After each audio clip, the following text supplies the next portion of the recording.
Uh, Morning. Sorry, I was pondering there.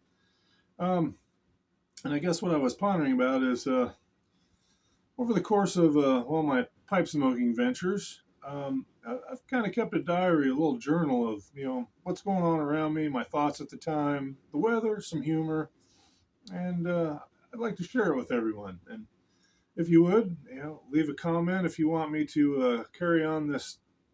Well, I'm going to call it the Pipe Chronicles. And we won't do it all the time, but every now and then I'll read a little bit from my journal to you. And if you don't want to, well, I suggest you turn the channel now because today we're going to read, my Greenhorn experience. My first time of smoking my pipe, and just thought I'd share it. By the way, my daughter made this shirt, and I'm pretty happy with it. Yeah, she gave it to me this weekend at Hannibal, and she has an Etsy shop, which I'm going to do a video on coming up, and try to get her shop a little business if we can. And that being said, I'm smoking the barley today, which it just cleaned up super nice on the suggestions of one Paladin Piper. A little magic eraser and some OxyClean. Yeah, you should try it. It really does work.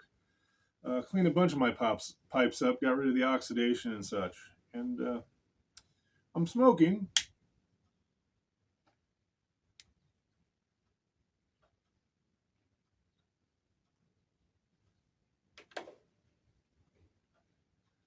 Well, as you may be able to see here, little Edward G. Robinson.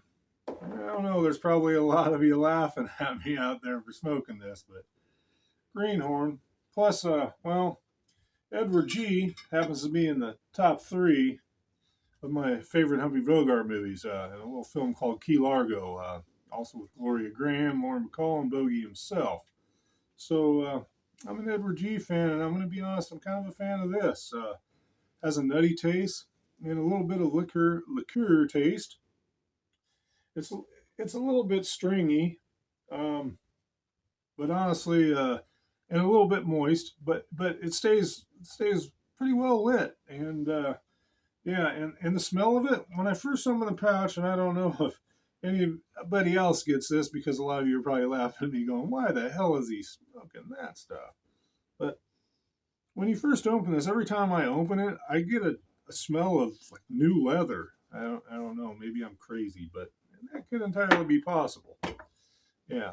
So anyway, enough of the pipe review. And if you want to change the channel now is the time to do so because I'm going to read, well, the Greenhorn edition of the Pipe Chronicles and tell you a little bit about my first time, well, loading a bowl and taking a puff.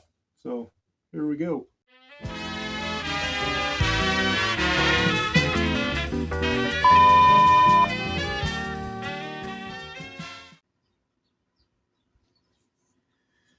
The landscape glowed and shimmered in the fiery orange flickering of the sun's evening dance of death. I sat quietly, pondering things far out of my league and way above my intelligence level.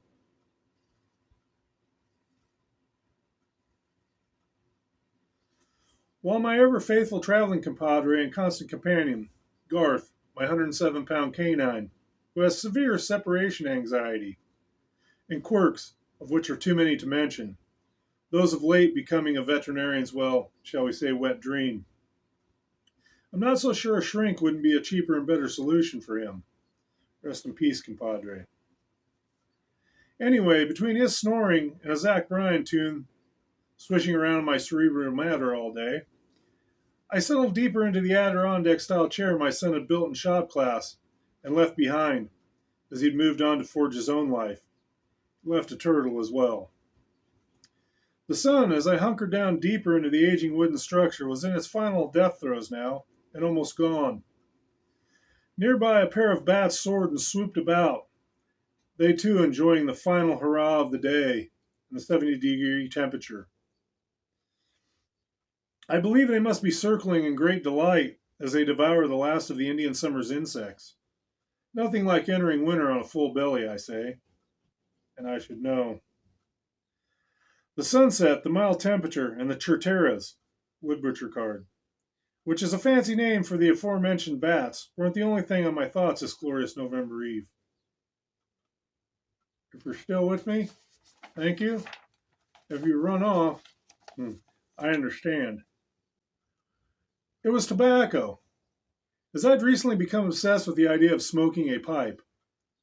An idea to which I gave the horse's head, slackened the reins, and, well, let him run. Much like most of my ideas, I went off half-cocked. Damn the torpedoes, and full speed ahead. I would make a terrible ship's captain, mind you. This time, however, and much to my disbelief and bewilderment, I did a little research. Mind you, when I say research, what I really mean is I punched in Google Maps for the fastest route to the nearest place one could go off half-cocked and purchase said pipe and tobacco. For me, that was a convenience store. Let them ponies run. Anyway, after arriving at my destination, I purchased my first pipe, a $19 one. Yeah, I'm going to say it. I'm cheap. Also, on the recommendation of the clerk, the convenience store clerk, mind you, I believe he could smell the Greenhorn all over me. He said he liked the way the Borkum Riff smelled, and I myself was enamored with the picture of an ancient schooner under full sail and making its way in rough seas, along with the words bourbon flavored emblazoned on the pouch. After all, what man doesn't like a good schooner and a swill of deliciousness in his favorite glass? None, I say. Okay, let's be serious for a moment, shall we? In the beginning of this foray into my latest half-cocked idea, I had read an article on the zen and relaxing benefits of pipe smoking. Needless to say, it intrigued me. And damn it, who couldn't use a little zen these days? Whatever the hell that is. I then sent the article to my wife via text message, to which she replied, much to my surprise, "Get a pipe."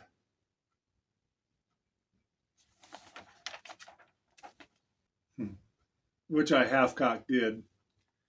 The one I now packed my first bowl of tobacco in, as I watched the Tritiras, bats if you prefer, and the near phantom remains of the sunset, with faithful dog still by my side, and wholly dug next to my weathered chair, which I swear you can hear traffic in China on a calm day if you listen close enough, due to its ever-increasing depth. I lit the pipe and took my first puff. And from that moment on to the present, I'm sure I've broken every pipe smoking etiquette rule known to man. Enough the pipe smoking police probably have a warrant out for my arrest, as well as Interpol. Probably wanted all across the globe. With that being said, and a wink wink, I've enjoyed this, well, smoky, challenging, enlightening, and tasty journey.